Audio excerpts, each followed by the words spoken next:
Hi hello నమస్తే September 12న release అయిన Mirai cinema ఎలాంటి అద్భుతాల్ని సృష్టిస్తుందో మనందరం చూస్తూనే ఉన్నాము. అయితే కలెక్షన్ల పరంగా సక్సెస్ టాక్ పరంగా కూడా దూసుకుపోతోంది ఈ సినిమా. అయితే సినిమా థియేటర్లో కూర్చున్నటువంటి ప్రేక్షకుల్ని మంత్రముగ్ధుల్ని చేస్తోంది బ్యాక్గ్రౌండ్ స్కోర్ కానీ మ్యూజిక్. మరి అంతటి అద్భుతమైనటువంటి మ్యూజిక్ అందించి సినిమా పైన హైప్ని మరింత పెంచేసినటువంటి మ్యూజిక్ డైరెక్టర్ గౌర హరి గారు ఈరోజు మన స్పెషల్ గెస్ట్. వారితో మాట్లాడదాం. నమస్తే అండి. నమస్తే అండి. So first of all congratulations Hari గారు మీకు. అండ్ ఇంత హ్యూజ్ రెస్పాన్స్ మీరు ఎక్స్పెక్ట్ చేశారా అంటే ఆఫ్టర్ హనుమాన్? అంటే నాకు టేబుల్ మీద చూసినప్పుడు అర్థమవుతూ ఉంటుందండి ఫిలిం. నేను ఇదైతే దీంట్లో చాలా ఎగ్జైటింగ్ మూమెంట్స్ ఉన్నాయి, గట్టిగా ఎంజాయ్ చేస్తారు పిల్లల నుంచి పెద్దవాళ్ళని ముందు ఎక్స్పెక్ట్ చేశానండి. అంటే హనుమాన్ లాంటి హ్యూజ్ సక్సెస్ తర్వాత డెఫినెట్గా మీరు చేస్తున్నటువంటి నెక్స్ట్ ప్రాజెక్ట్ పైన అంతే అంచనా ఉంటాయి. అంటే అటు ఆడియన్స్ నుంచి ఉంటుంది, ఇటు మీకు ఇండస్ట్రీ పరంగా మీకుగా కూడా ఛాలెంజెస్ అనేవి ఉంటాయి. అండ్ మిరాయిని మీరు యాక్సెప్ట్ చేసినప్పుడు అంటే ఏదైనా ఛాలెంజింగ్గా ఫేస్ చేశారా, లేదంటే కథతో పాటు మీకు ఆ ట్యూన్స్ వచ్చేసాయా? కథతో పాటు ట్యూన్స్ వచ్చాయండి.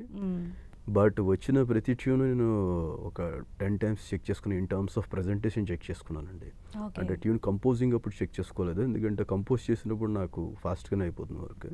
నాకు ప్రజెంటేషన్ అప్పుడు మాత్రం ఇంకెంత బాగా చేయొచ్చు, ఇంకెంత ఎఫెక్టివ్గా చేయొచ్చు, అండ్ ఇంకెంత వైబ్రెంట్గా ఫీల్ అయ్యేలాగా చేయొచ్చు అనే విషయంలో జాగ్రత్తలు తీసుకున్నామండి. మీరు సూపర్ డూపర్ సక్సెస్ అయ్యారు ఆ విషయంలో మాత్రం.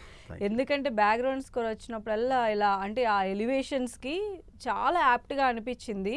మళ్ళీ చూడాలని కోరుకుంటున్నారు చాలా మంది విత్ ఫ్యామిలీస్తో. థ్యాంక్ యూ అండి. సో ఎలా అనిపిస్తుంది ఇలాంటి సక్సెస్ చూసిన? పడిన కష్టం మర్చిపోతామండి, మళ్ళీ పని చేయాలన్న కొత్త ఉత్సాహం వస్తుంది. మాటల్లో చెప్పలేదు. అర్థమవుతుంది. బట్ ఏంటంటే హనుమాన్ అసలు ఫస్ట్ ఆపర్చునిటీ మీకు ఎలా వచ్చింది? అంటే అంతకుముందు మీరు మూవీస్ చేశారు, బట్ మీకు బ్రేక్ త్రూ ఇచ్చిన మూవీ అయితే మాత్రం హనుమాన్ అనే చెప్పాలనుకుంటా. సో ఆ మూవీకి సంబంధించి ఒకసారి గుర్తు చేసుకుంటే. హనుమాన్ అంటే కనుక నాకు అప్పటిదాకా visual spectacular kind of films రావడానికి నా మీద నమ్మకం క్రియేట్ చేసుకోవడానికి it took a lot of time for me అండి. అంటే యాజ్ యూ నో ఇక్కడ ఫిలిం సంపాదించడం, మనం కంపోజర్ అని చెప్పటం సరిపోదండి. మనకు ఒకళ్ళు ఫిల్మ్ ఇస్తున్నారు అంటే అదొక బిజినెస్ జరుగుతుంది. ఆ బిజినెస్ అవ్వటానికి దాన్ని ఎంత ఎఫెక్టివ్గా డీల్ చేయగలరు వచ్చే టెక్నీషియన్ అనే దాన్ని దృష్టిలో పెట్టుకుని మనకి ఇస్తూ ఉంటారు కదా. అలా నేను చేసిన మొట్టమొదటి సినిమా నుంచి అంటే నేను నా జయాలకు సంబంధం లేకుండా ఎవరైతే ఆ అవసరానికి నా మ్యూజిక్ ఎఫెక్టివ్గా ఉంటుందని భావించారో వాళ్ళు నాకు అవకాశం ఇవ్వటం జరిగింది. ఆ ఫిలిం స్కేల్ని దృష్టిలో పెట్టుకుని నాకు వచ్చిన అవకాశాన్ని బట్టి నా మ్యాక్సిమం వంతు కృషి చేస్తూ వచ్చానండి. అలాగే స్టెప్ బై స్టెప్ పాత వర్క్ చూసి కొత్తది రావటం అలాగా చేసుకుంటూ వచ్చే ప్రాసెస్లో it took a lot of time for me. అంటే ఒక పెద్ద బడ్జెట్ ఫిలిం నన్ను నమ్మి చేతిలో పెట్టడానికి. ఆ విషయంలో నేను ప్రశాంత్ వర్మ గారికి ఎప్పుడు థ్యాంక్స్ చెప్తానండి. లైక్ నాకు ఆయన నమ్మి ఇతను చాలా పెద్ద ఫిలిం పుల్ చేయగలడు అని ఆయన నమ్మటం మూలాన సో నాకు ఆ ఫిలిం రావటం, నేను దాన్ని ప్రూవ్ చేసుకోవటం, దాని ద్వారా నేను ప్రజలకి దగ్గర అవ్వటం, ఆ తర్వాత నాకు మరింత పెద్ద సినిమా మిరాయి రావటం, దీన్ని కూడా నేను ప్రూవ్ చేసుకోగలుగుతాం. ఇలా వెళ్తుందండి పరంపర. అంటే హనుమాన్ మూవీలో మీరు చూసినట్లయితే పూలమ్మే పిల్ల సాంగ్ మీరే రాశారు, మీరే పాడారు? నేను రాయలేదండి, అది కాశీర్ల శ్యామ్ అని రాశారు. ఓకే, మీరు పాడారు. నేను హుక్ అనేది ఎప్పుడూ పెట్టుకున్నాను ఊరికి నేను, బట్ సాంగ్ అంతా కాశీర్ల శ్యామ్ గారు రాశారు. ఓకే, ఆ పాట ఎంత సక్సెస్ అయ్యిందో అందులో హనుమాన్ చాలీసా కూడా అంతే సక్సెస్. ఇప్పుడు హనుమాన్ చాలీసా మనందరికీ కూడా తెలుసు, ఎప్పటి నుంచో మనం వింటూ ఉన్న స్టైల్ని మీరు బ్రేక్ చేసి దానికి ఫ్యూజన్ టచ్ ఇచ్చి ఆల్బమ్ అంటే నాకు సర్ప్రైజ్ ఉంటుంది అంతే. అంతకు ముందు నేను కన్నడలో చార్మినార్ చేసినప్పుడు కెరియర్ వెరీ స్టార్టింగ్లో అక్కడ అది హ్యూజ్ బ్లాక్ బస్టర్ ఆడియో అది. సో తర్వాత ఐ వాజ్ ఎక్స్పెక్టింగ్ నేను ఇక్కడ కూడా చేయగలుగుతాను అని, బట్ అన్ఫార్చునేట్లీ రకరకాల ఆస్పెక్ట్స్ వల్ల నేను అనుకున్న స్థాయిలో రీచ్ అవ్వలేకపోయాయి ఆడియోస్. బట్ విన్న ప్రతి ఒక్కళ్ళు నేను చేసిన వర్క్ చూసి ఇస్తూ వచ్చారు, నాకు ముందు సినిమాలో చేసినట్టు కావాలని. అదే ఒక సక్సెస్ఫుల్గా భావించడం జరిగింది. బట్ మన సాంగ్ అట్లీస్ట్ ఒక 1 million, ఒక 10 million వెళ్తే చాలా అనుకుని కలలు గంటున్న మూమెంట్లో Hanuman it took me like ఒక్కసారిగా తీసుకెళ్ళి 1300 million వ్యూస్ దగ్గరలో ఉందండి, దాటింది. 1 billion క్రాస్ చేయటం అది ఒక పెద్ద వరం అండి. లైక్ అంటే అందులో అందులో అన్నీ కూడా రఘునందన, రఘునందన్. శ్రీరామదత్త స్తోత్రం, హనుమాన్ చాలీసా, పూలెమ్మెప్పిల్ల, ఒకటి కాదండి అన్నీ కలిపి ఒక్కసారిగా ఆ స్థాయిలో నిల్చోబెట్టడం అనేది చాలా పెద్ద అదృష్టం.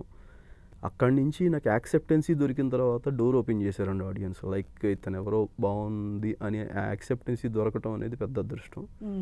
మిరాయిలో మన వైబ్ ఉంది కూడా జనం అసలు యాక్సెప్ట్ అది చేయటం మామూలుగా ఇంకా కాదు. అదృష్టం అండి. అవునవును. Yeah.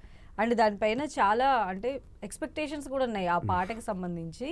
అండ్ థియేటర్లో చూడాలని అయితే చాలా మంది కోరుకున్నారు. ఆ ప్రెషర్ గట్టిగా ఉంటుంది. బయటకు వచ్చిన వాళ్ళు అది లేదని కొంతమంది ఫీల్ అవుతున్నారు. వాళ్ళని దృష్టిలో పెట్టుకునే అది ఎడిట్ చేయడం జరిగిందండి. యాక్చువల్లీ వాళ్ళకి ఆ చూసే విజువల్ ఇంపాక్ట్ తగ్గకూడదు, ఇంటాక్ట్ తగ్గకూడదు, ఫ్లో అనేది మిస్ అవ్వకూడదు అనే దృష్టిలో పెట్టుకుని ఆ పాట అనేది పక్కబెట్టడం జరిగింది. బట్ ఇప్పుడు వస్తున్న ప్రెషర్ దృష్ట్యా డైరెక్టర్ గారు కానివ్వండి, ప్రొడ్యూసర్ గారు కానివ్వండి, వాళ్ళు ఎలాంటి మూవ్ తీసుకుంటారు అన్నది waiting. As a music director Hari గారు అంటే ఎలాంటి ఫ్యాక్టర్స్ అనేవి వర్క్ అవుతాయి అంటారు ఒక మ్యూజిక్ కంపోజిషన్లో మూవీకి సంబంధించి? ఫ్యాక్టర్స్ ఏముండదండి, it's all about the script. వాళ్ళు రాసిన స్క్రిప్ట్ని దృష్టిలో పెట్టుకుని మనం కంపోజ్ చేయడం జరుగుతుందండి. అది చూసినప్పుడు అందులో సోల్ని మనం కనెక్ట్ అవ్వగలిగాము అంటే కనుక, వాళ్ళు రాసిన స్క్రిప్ట్ జెన్యూన్గా ఉంటే ఆ జెన్యూనిటీ వల్ల అందులో ఒక సోల్ ఏర్పడుతుంది. ఆ సోల్ మనకి ఒక కంపోజర్గా అది కనెక్ట్ అయినప్పుడు దాంట్లో నుంచి ఒక థీమ్ అనేది పుడుతుంది. ఆ తర్వాత క్యారెక్టర్స్ ఆర్క్స్ ఎలా ఉన్నాయి, ఆ క్యారెక్టర్ ఎంత స్ట్రెంగ్తన్గా రాసుకున్నారు, ఆ క్యారెక్టర్ని దృష్టిలో పెట్టుకుని ఒక్కో క్యారెక్టర్కి ఒక థీమ్ చేయడం జరుగుతుంది. మెయిన్ ఫిలిం సోల్కి సంబంధించిన థీమ్ని కానివ్వండి, క్యారెక్టర్స్ చేసిన థీమ్స్ని కానివ్వండి, వీటిని ఎంత బాగా మనం అలైన్ చేయగలుగుతున్నాం ఫిలింలో అనేది it's all about the background score. అయితే మీ ఫస్ట్ ఆల్బమ్ బయటకు వచ్చిన తర్వాత ఇండస్ట్రీ నుంచి మీకు వచ్చినటువంటి బెస్ట్ కాంప్లిమెంట్ ఒకసారి గుర్తు చేసుకుంటారా? హనుమాన్ అండి. హనుమాన్ తర్వాత యాక్చువల్లీ అంటే నాకు గుర్తులేదండి, ఎందుకంటే it took a lot of time. ఒక 2-3 months పట్టింది జనానికి అది ముగ్గురు చేశారు అని బయటకు రావటం వలన it took a lot of time. So నాకు అప్పుడు అంత గొప్పగా నాకు రాలేదు. ఎవరైనా వచ్చినా కూడా నన్ను అడిగితే ఇది మీరే చేశారా అని అడిగితే నేను డిస్టర్బ్ అయ్యేవాడిని. సో నేను అది ఎక్స్ప్లెయిన్ చేసుకునే దాంట్లో నేను అది ఆ సక్సెస్ని ఎంజాయ్ చేయలేకపోయా. సో ఇప్పుడు మిరాయిల్లో వచ్చినటువంటి సో ఇప్పుడు నాకు అది యాడ్ ఆన్ అయ్యింది. ఇప్పుడు మొత్తం వెతుకుతున్నారు ఓకే గౌరహరి ఏం చేస్తాడు అని. సో అదొక అదృష్టం. నేను హనుమాన్ వరకు ఏంటంటే నన్ను ప్రూవ్ చేసుకోవడానికి నాకు ఒక ప్లాట్ఫామ్ దొరికింది, భగవంతుడు నాకు అవకాశం ఇచ్చాడు అని అంతవరకే చూస్తా. ఈ సక్సెస్ని కూడా నాకు నేను ఆపాదించుకోనండి, భగవంతుడు ఇచ్చిన వరం అంతే. సూపర్. అయితే హరి గారు అండ్ ఈ మూవీలో వైబ్ ఉంది సాంగ్ అంటే పెద్దగా పాటలు ఉండవు, అంత బ్యాక్గ్రౌండ్ పైన నడుస్తుంది అని అనుకున్నప్పుడు మీరు ఏమైనా కొంచెం డిసప్పాయింట్ అయ్యారా? అంటే మ్యూజిక్ డైరెక్టర్గా ఇంకా నేను చాలా వేరియేషన్స్ ఇవ్వాలి కదా. పాటలు ఉండవు కదండి, మిరాయి అంటున్నారా మీరు? సో లేదండి, సాంగ్ తీద్దామని డిస్కషన్ ఎత్తింది నేను యాక్చువల్లీ. ఫిలిం చూస్తున్నప్పుడు స్కోర్ చేసేటప్పుడు ఇది నాకు మెయిన్ మ్యాటర్లోకి వెళ్ళడానికి టైం పడుతుంది, కొంచెం ఇది ఆలోచిద్దాం సార్ అన్నప్పుడు ఆయన కూడా నాకు కూడా అది అనిపిస్తుంది బ్రో అని చెప్పేసి ఆయన అప్పుడు డిసిషన్ తీసుకోవడం జరిగింది. యాక్చువల్లీ సాంగ్ పెడదాం, ఒక సాంగ్ బలంగా వెళ్ళిపోయిన తర్వాత అది తీసేయమనడానికి నాకు చాలా కష్టంగా ఉంటుంది యాక్చువల్లీ, ఎందుకంటే అది ఎండ్ ఆఫ్ ద డే నాకు కూడా మైలేజ్ కదా ఉంటే ఫిలింలో. But seriously we took a decision అనమాట, ఒక మ్యూచువల్గా తీసుకున్నాం అది, అంటే తీద్దాము సాంగ్ అనేది, వద్దు పెట్టద్దు. సెకండ్ హాఫ్లో కూడా ఒక సాంగ్ ఉంటుంది యాక్చువల్లీ, బట్ ఫ్లో డిస్టర్బ్ అవ్వద్దు అని.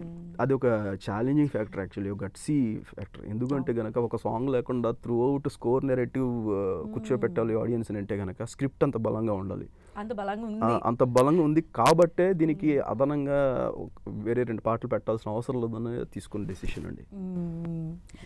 హరి గారు అండ్ మనోజ్ గారితో బాండింగ్ ఎలా ఉందండి? మూవీలో ఆయన కలవటం జరిగిందా? మూవీకి వర్క్ చేసిన ఆయన ప్యూరెస్ట్ సోల్ అండి, అంటే సోల్ విత్ నో ఫిల్టర్స్, అంటే he's a pure form of art అండి.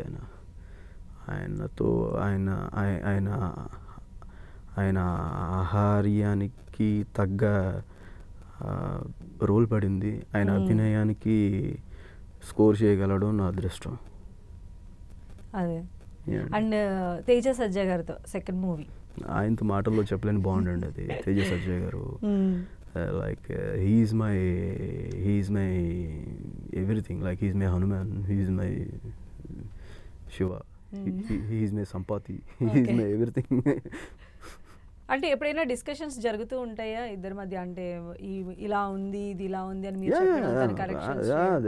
డైలీ ప్రతిరోజు యుద్ధమేనండి అది. అంటే ప్రభాస్ గారి నుంచి మీకు కాంప్లిమెంట్స్ వచ్చాయన్న ఆ సందర్భాన్ని గుర్తు చేసి? లేదండి, అది వెరీ రాంగ్. నాకు ప్రశాంత్ సార్ చెప్పారు అధీరా అని, ఒకప్పుడు నేను గ్లిమ్స్ చేశాను దానికి. నేను ఇప్పుడు నేను అది వర్క్ చేయట్లేదు. అధీరా అనే దానికి ఒక 3.5 years బ్యాక్ అనుకుంటండి, ఇఫ్ ఐఎమ్ నాట్ రాంగ్. అప్పుడు నేను ఒక థీమ్ చేసినప్పుడు ప్రశాంత్ సార్ నన్ను పిలిచి అది మీ మ్యూజిక్ని ఇలా ప్రభాస్ సార్ మెచ్చుకున్నారు అని చెప్తే అప్పుడు వెంటనే చాలా ఎగ్జైట్ అయ్యానండి. అలానే చిరంజీవి గారు కూడా కాంప్లిమెంట్స్ ఇచ్చారు. వశిష్ఠ సార్ ఫోన్ చేశారు, ట్రైలర్ రిలీజ్ అయినప్పుడు ఫోన్ చేశారు, నీ గురించి నీ మ్యూజిక్ బాగా మెచ్చుకున్నారు సార్, కంగ్రాచులేషన్స్ అని చెప్పారు. సినిమా రిలీజ్ అయిన తర్వాత కూడా వశిష్ఠ సార్ ఫోన్ చేశారు, చాలా చాలా హ్యాపీ అనిపించింది. మారుతి సార్ ఫోన్ చేశారు. సో అంటే ఇండస్ట్రీ నుంచి ఇలా కాంప్లిమెంట్స్ వస్తూ ఉన్నాయి కదా, మిరాయి తర్వాత ఎలాంటి ప్రాజెక్ట్స్ మీరు టేకప్ చేయాలనుకుంటున్నారు? చాలా పెద్ద స్కేల్లో ఉండేవే, లైక్ రణమండల అని, పినాక అని, కాలచక్ర అని, ఇంకొకటి టైటిల్ ఎట్టు కన్ఫర్మ్ 4 ఫిలిమ్స్ పీపుల్ మీడియా ఫ్యాక్టరీలో విశ్వప్రసాద్ సార్ ఇవ్వటం జరిగిందండి. అవి ప్యారలల్గా ఇప్పుడు స్టార్ట్ చేసేసాను, రెండింటికి వర్క్ జరుగుతుంది. ఇంకో 2 వేర్ గోయింగ్ టు స్టార్ట్. అంటే ఈ ఇండస్ట్రీస్ అంటే మన టాలీవుడ్ ఇండస్ట్రీ నుంచే కాదు, బయట ఇండస్ట్రీస్ నుంచి కూడా ఆఫర్స్ వస్తున్నాయా మీకు? ఎందుకంటే మీరు ఆల్రెడీ వేరే దగ్గర కూడా వర్క్ చేశారు కాబట్టి. అవుతున్నాయండి, డిస్కషన్స్ అవుతున్నాయి. నేను ఏంటంటే నాకు ఎన్ నెంబర్ ఆఫ్ ప్రాజెక్ట్స్ చేయాలని లేదండి నాకు. అంటే నాకు ఎగ్జైటింగ్గా నాకు క్రియేటివ్ స్పేస్ దొరికి నన్ను నమ్మే దర్శకులు లైక్ కార్తిక్ ఘట్టంనేని సార్ లాగా, ఒక తేజ గారిలాగా, అంటే నాకు పూర్తి స్వేచ్ఛనిచ్చి ఇది నీ స్పేస్, నువ్వు చేసేయి, నువ్వు చేయగలవు, మా కాన్ఫిడెన్స్ ఉందని అంత స్పేస్ నాకు వాళ్ళు ఇవ్వగలిగారు. కాబట్టే నేను నా సాయి శక్తుల అనే కంటే దానికి మించే ప్రయత్నించానండి. నేను ఎప్పుడు అంత నమ్మకం దొరికే చోట పని చేద్దామనండి. ఇప్పుడు పెద్ద కమర్షియల్ హీరోస్ దగ్గరికి మీకు ఆఫర్స్ వచ్చినప్పుడు అంటే వాళ్ళకి తగ్గట్టుగా మ్యూజిక్ కంపోజ్ చేయాల్సి ఉంటుంది. సో అలా ఎవరికి మీరు మ్యూజిక్ చేయాలని అనుకుంటున్నారు? అందరికీ అండి, అందరికీ. ఒక్కొక్కళ్ళలో ఒక్కొక్క వెర్సిటాలిటీ ఉంటుందండి, స్క్రీన్ ప్రెజెన్స్ అందరిది ఎంజాయ్ చేస్తాం కదండి మనం. End of the day film lovers అండి, నేను మూవీ ఎడిక్ట్. నేను చిన్నప్పటి నుంచి మీకు అంటే ఏ హీరో అంటే బాగా ఇష్టం? మెగాస్టార్ గారు. సూపర్. ఆయనకి ఇవ్వాలనుకుంటే ఎలాంటి ట్యూన్స్ ఇవ్వాలని మీకు అనిపిస్తుంది? నేను ఇట్లా అనుకోనండి. ఒకప్పుడు అనుకునేవాడిని ఇలా చేయాలని. ఓవర్ పీరియడ్ ఆఫ్ టైం నాకు ఏమైపోయిందంటే, నాకు స్క్రిప్ట్ విన్నప్పుడే నాకు మైండ్ అనేది రెస్పాండ్ అవ్వడం స్టార్ట్ అయిపోయింది. సో అక్కడి నుంచి నేను ఇంకా స్టాక్ పెట్టుకున్నామా చేసామా ఇది పోయింది. మీరు హనుమాన్ చూసుకుంటే ఒక పుల్లమెప్పలో నేను ఎప్పుడో చేసుకున్నది అది, మిగతా అన్నీ కూడా స్క్రిప్ట్కి తగ్గట్టుగా చేసినవే. ఇప్పుడు మిరాయి చూసుకుంటే అన్ని స్క్రిప్ట్కి తగ్గట్టుగా చేసినవే, నా పాత ట్యూన్లు ఏం లేవు.